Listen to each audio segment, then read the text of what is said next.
beautiful movers. Welcome back to Moving with Meaning, the podcast, where actions have meaning, words have meaning, and we open up the conversations to discover what's your next move. I'm your host, Krystal. In today's episode, let's put a different lens to how we look at health. It's like those pictures that if you stare at it long enough or just shift the angle, the image becomes clearer. But you know how we do it here. We need to set that theme, so let's go ahead and do that. The word of the day is perspective. It never ceases to amaze me that each guest we have has a very different background, but their message is meant for the same purpose, to help others. But before we can do that, we can't give what we don't have. So let's take a high-intensity interval training approach through adversity and pain and kick ourselves into a higher performing mindset. That's enough of me talking. How about we introduce our guest? And there's no one better to do that than himself. Steve, why don't you give the people a bit of background about yourself and what you're going to share with us today? Yeah, Krystal, man, I appreciate you having me on the podcast. I mean, really, my main mission, my main purpose is just to give the most value to the most people in the most ways. And the ways that I'm the best at is through mindset, nutrition, and fitness. And that seems to help every aspect of life. And so I'm known, well, at least I'm known to my clients as the #1 fat shred coach. And the way I do it is different. I do it without counting calories, without starving people, and without weighing food. I have a book coming out in 3 or 4 months where I really break it down, but I hope to share my systems and processes with as many people as I can on this podcast today, and to really talk about the mindset method as well. And you know, a big reason why I am the way I am is because I've come from pretty much nothing, from being homeless in high school to getting a full scholarship while I was living in a car to creating the largest boot camp franchise in the world. And now I'm on this mission to help as many people as possible through health and fitness. So I appreciate you having me on this podcast today. Awesome. Well, you certainly glossed over some very interesting topics right there. Teased me into something. How did you get started? You mentioned being homeless a little bit growing up. What happened? Yeah, so I didn't know this, but my dad was a con artist. And so we would get kicked out of house to house or apartment to apartment.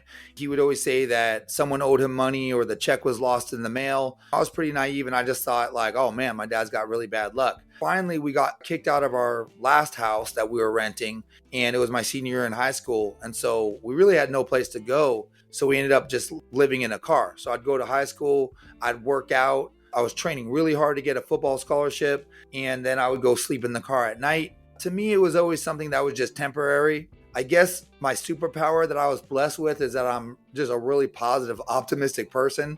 You know, I never even felt embarrassed about living in the car. I was just like, all right, well, this is what's happening now. I'm going to get this scholarship and I'll be out of this car. And so that's what happened.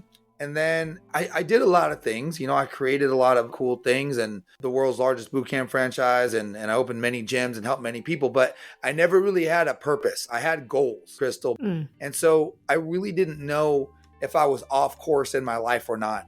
And I'm one of those people that's born like, I think I was supposed to be a complete loser, but somehow I just refused to be that way. And when I found my purpose, which is to give the most value to the most people, that's what really released me of always going to the top and then dropping back down.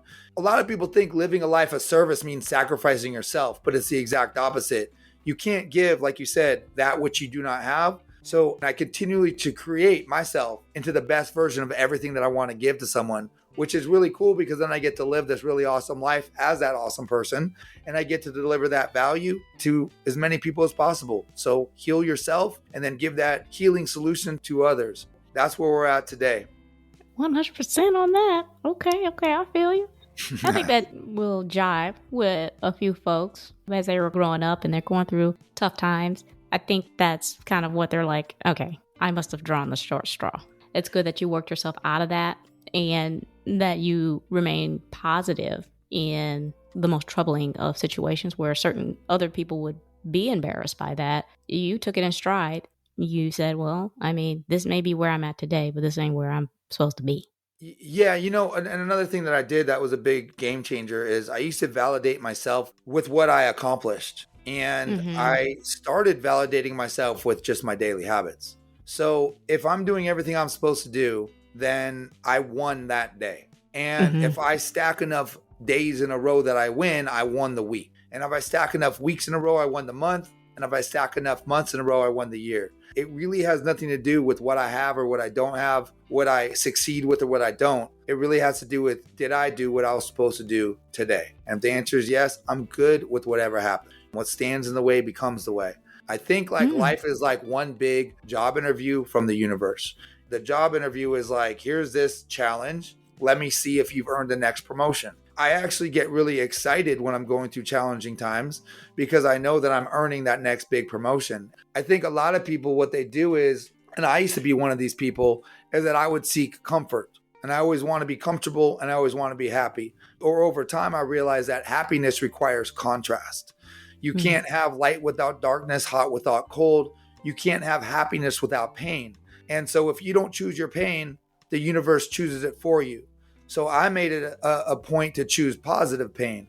I choose the positive pain of hard workouts, positive pain of being disciplined on my nutrition, positive pain of just sitting in front of my computer and working when I don't want to work. And in the relief of that pain is where I find happiness. I think that's a big one because more people than ever are trying to be comfortable, but also more people than ever are depressed right now. And they think the answer is a drug or a medication. But sometimes you just got to really ask, is your life a depressing life? Are you doing things that you're proud of?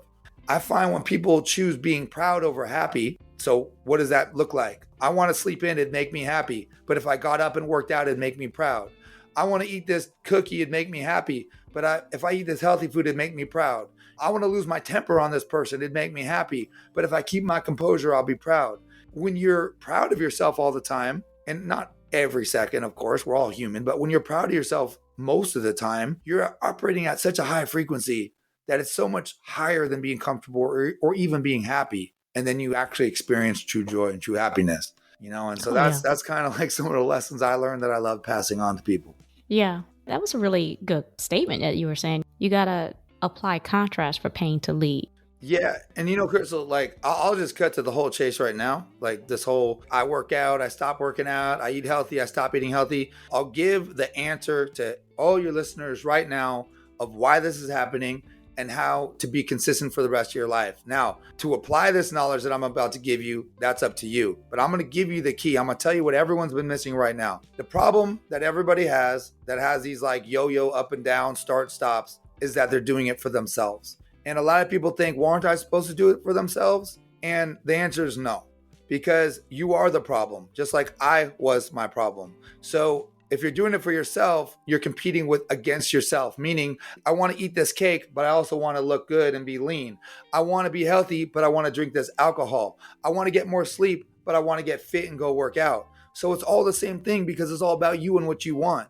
And that's the problem. And when you attach your goals and what's important to you to a higher and bigger purpose than yourselves, you no longer need motivation. The best analogy is if you're a parent, it's cold, it's dark, it's raining outside, and it's time to go work out. And you look out that window and you're like, I am not going to work out today. I am not going to go through that rain. I will work out tomorrow. Now, if you take that same scenario and you got to go pick up your kid is sitting in the cold, dark, windy rain, waiting for you to pick them up from school. You don't need to watch a motivational video to go out in the rain and pick up your kid. In fact, you're going to get there faster because it's for your kid and it's not for you. Now, be honest, because true self-mastery could only happen with 100% honesty. And you go, how can I give my kid that which I don't have? So I want to give my kid health, fitness, and confidence. If I don't have that, how can I give it?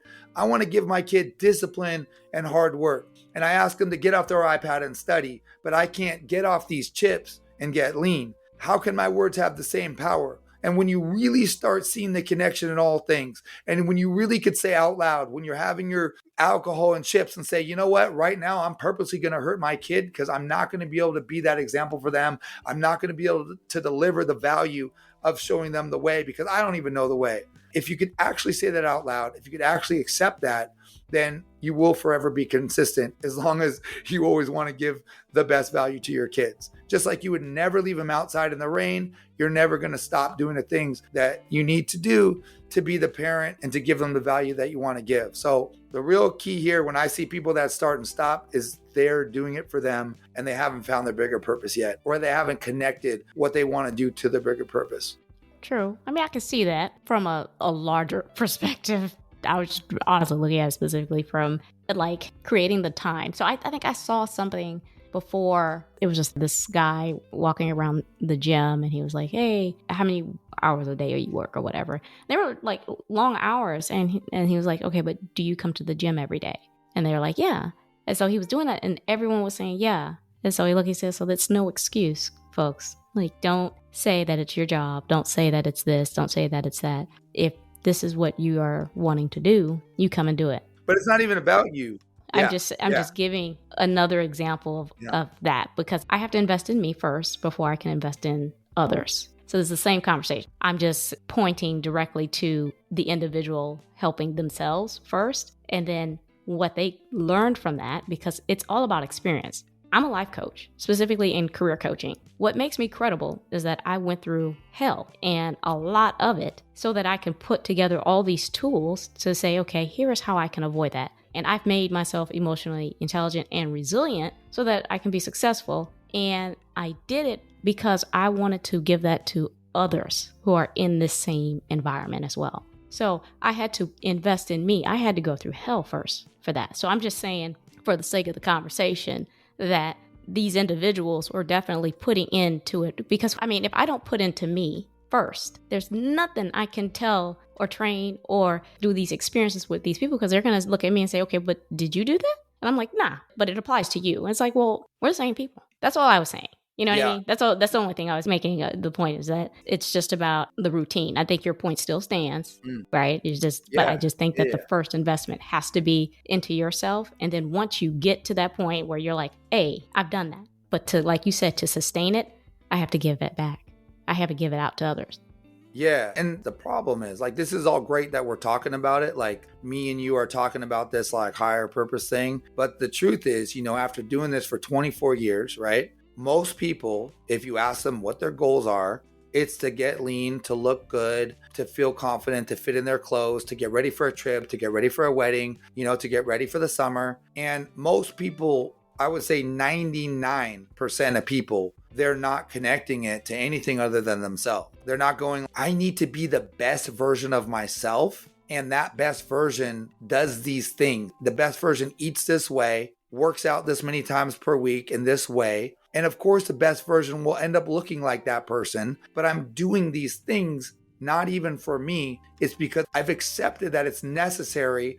If I say I love my son more than anything in the world, or my spouse, or my family, or my clients, whatever they are, I know that I can't help them. I can't give them that which I don't have. So I'm not even doing this for me. I'm benefiting from it. I'm enjoying the results of it. Don't get me wrong. I love it, but I am not the reason. I want to be really clear. You will enjoy the benefits of doing it for your higher purpose. But if it's just to start, like, I'm doing it for me at first, this is why most people fall off. It just is. I've seen it like in thousands of people.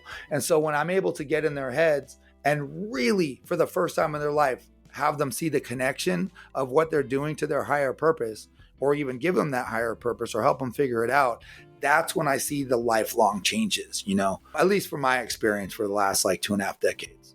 I mean, that's a hard thing to do, just to tie it is working out to a higher purpose. That's a difficult conversation to have, because when you go to a gym or you go to a personal trainer, they don't ask you, well, why are you here? They'll probably answer that. And they say, okay, so here's the plan we're going to put you on. They don't attach it to anything more than that. But that's a very difficult, I don't want to say like a sell, but it's very difficult to tie the athletic workout part to higher purpose. So how do you do that? Yeah, I'll answer that question. But first, I'm going to give you an example of kind of going on what you're saying, like how I guess it's hard in a way. And some people aren't going to make it. That's the reality of this world too. There's some people that aren't going to make it. Everyone can't make it. There's contrast in life, in nature, in the ocean, in anything there's contrast. So everyone's not going to make it. Even in the animal kingdom, there's certain animals that die from other animals, and those animals eat these animals. No one set of animals just makes it. So I was talking to this lady, her family members had diabetes, and she saw them limbs amputated, because that happens a lot of times with diabetes. Mm-hmm. She's pre-diabetic. And she's got 2 kids. And there's a cycle in her family of this, right? She's so scared of getting to the point where she has to have amputations like she's seen in their family. And she came on my coaching program, And her very first food log to me was a McDonald's milkshake, a Coca-Cola, fries, chips. It was just horrible. And, I called her and I just said like, hey, look, you can't care about this more than I do. I understand you're new, but you can't give zero effort. There has to be some sort of effort. Everything you ate today was bad. So you got to meet me halfway here. And you know what she did? She quit. Mm-hmm.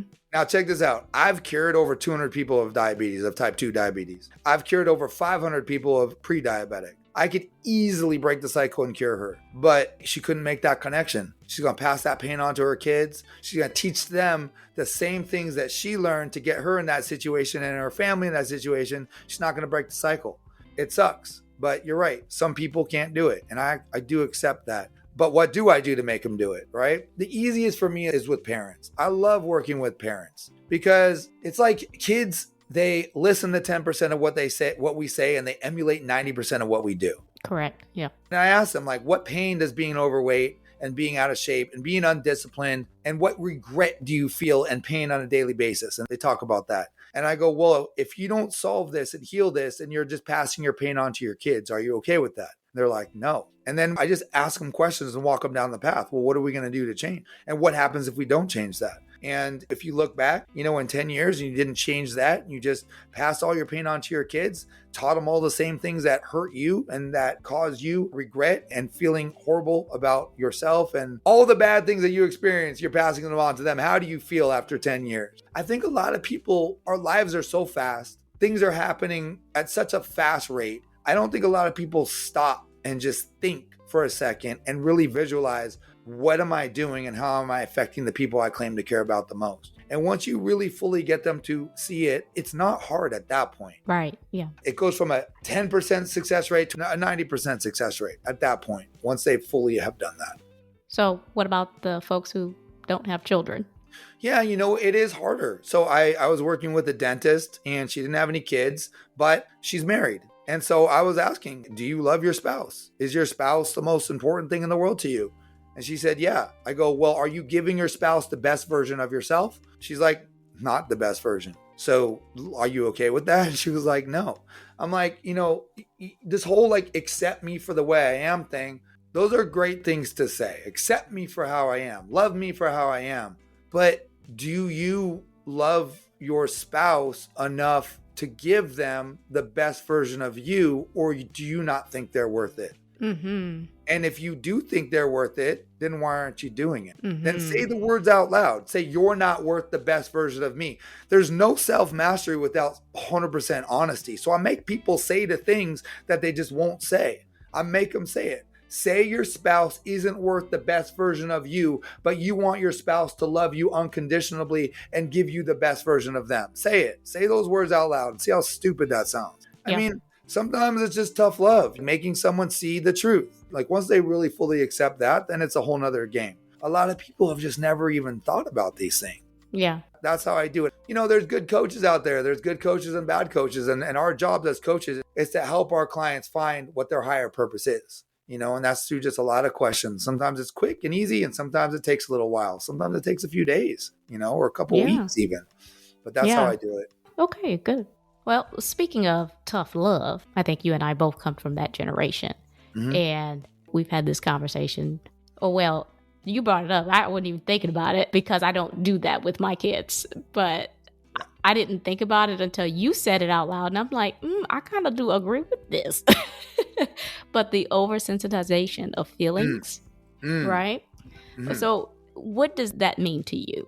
Yeah, I think right now in this day and age, I think kids and a lot of adults too, to be honest with you, are really stuck on labels, diagnoses, conditions. So if you tell a kid, if you just tell any kid, let's say a kid has a breakup. This is a good example, right? And by the way, Krystal, listen, I know your story too. I'm just saying there's a lot of people out there that have legit, really traumatic experiences. So I'm not making a blanket statement on everyone for every situation. But if someone has a breakup and their parents or they go to a therapist and the therapist says, you are experiencing PTSD from your breakup. You had intense trauma. And so right now you have PTSD. So now the kid is like, I have PTSD.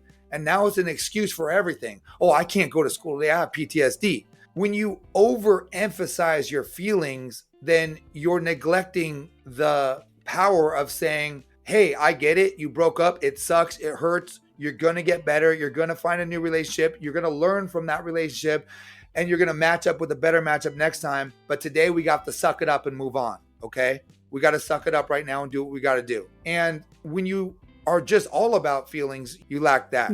Just be a little tougher and move forward.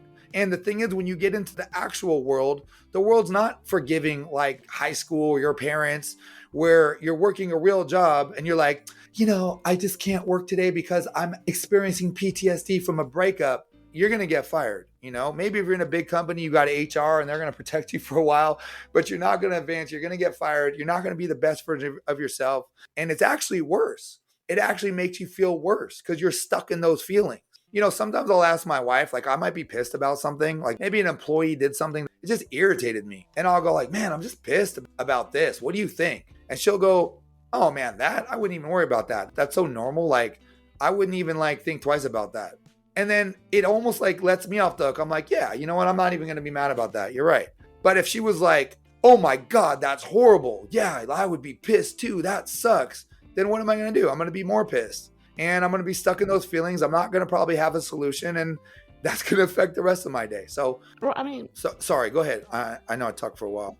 No, it's okay. I want to offer a different perspective on that one.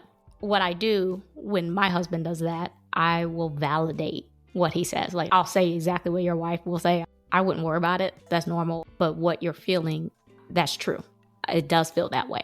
But there's a way out of that. Mm-hmm. I always validate the feelings that they're feeling for sure, like my husband, because the last thing as I want to do is to make him feel like he shouldn't be feeling rejected or he shouldn't be feeling exploited or whatever, when that's really what it is. But give him, like you said, the way out. It is a suck it up kind of talk that I give it to him, but I want to make sure that he understands that I understand, baby, that hurts and that shit's fucked up. You know what I mean? But that ain't going to be the first. It ain't going to be the last. So you're going to have to figure out how to get through this. This is how I done it.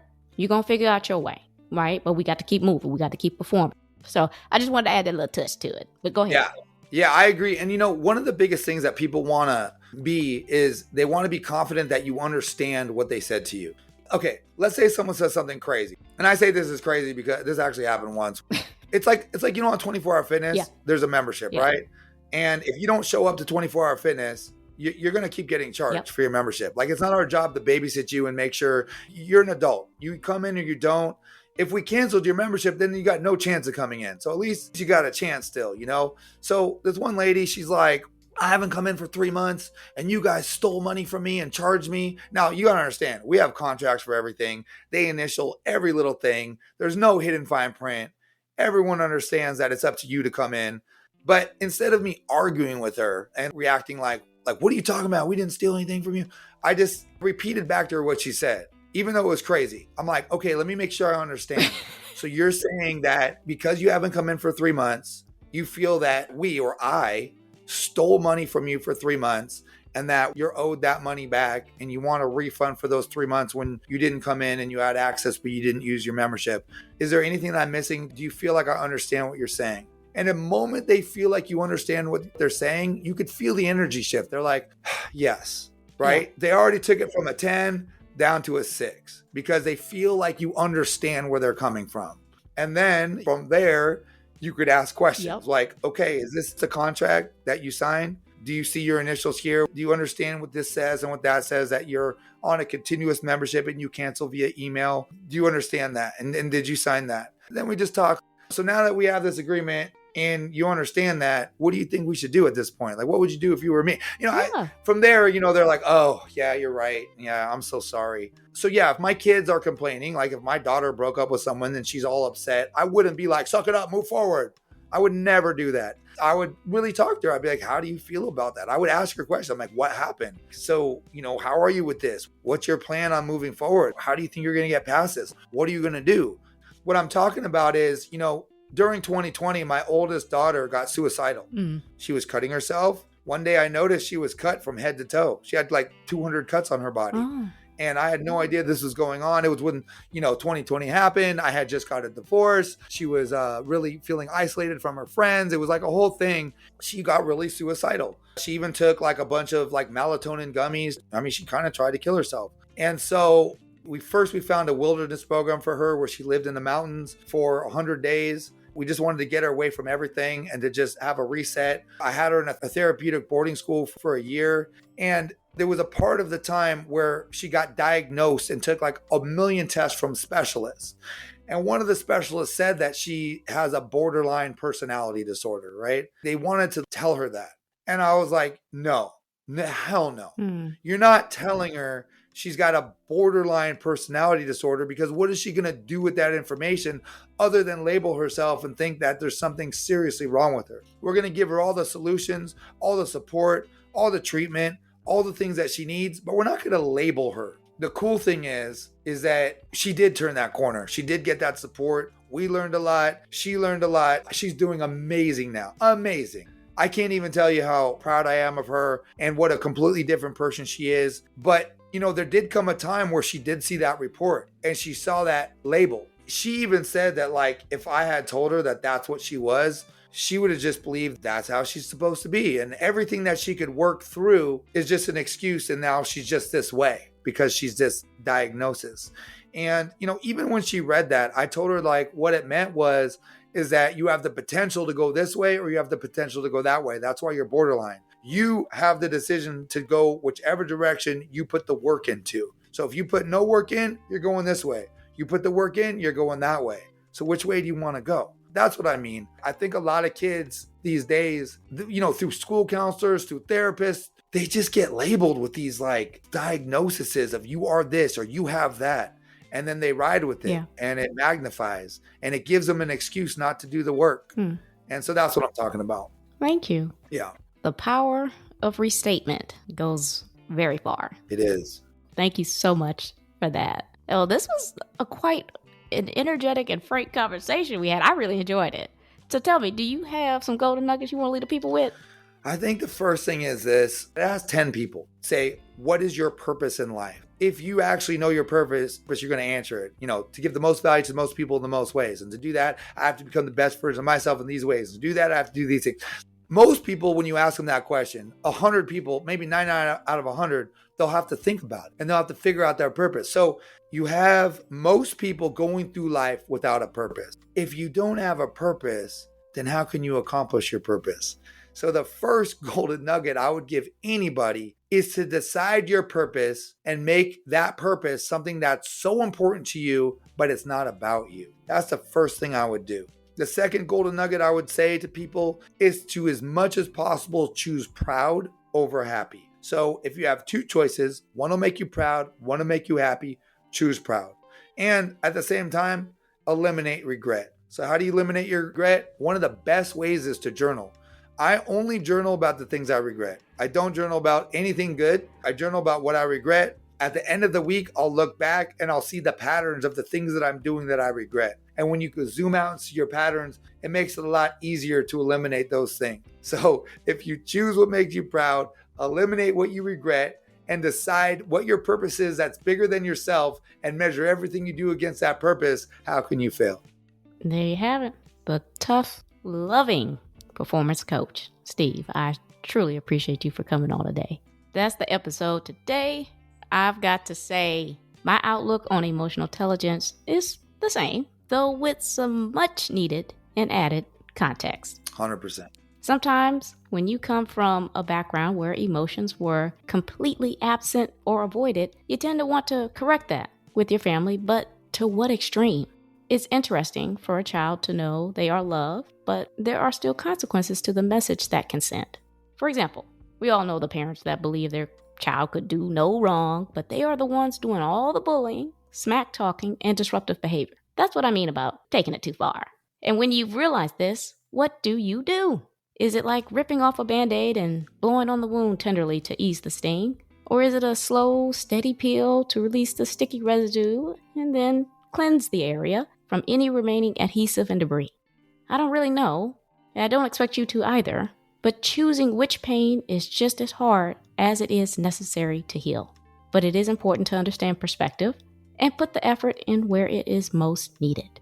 That's why I appreciate Steve for sharing his personal story and how he has brought a very firm and frank conversation about oversensitization and the risks involved. He didn't come here to criticize, but to offer a different perspective that holds us accountable for equipping ourselves with a healthy mindset as we pass this on to our children. I hope Steve's story has found its way to you, and if you can relate to his point of view of choosing healthy pain and adding contrast, I want to hear all about it. I love it all, and so will someone else. Before I let you go, Steve, why don't you go ahead and remind the people who you are, where they can find your resources, or reach out to you. Yeah, absolutely. Thanks, Krystal. Yeah, the easiest way is on Instagram. It's stevehochman.driven. That's Hochman. I do all my messages. So if you're messaging me, it's me hitting you back. Just reach out to me. I'm here to help.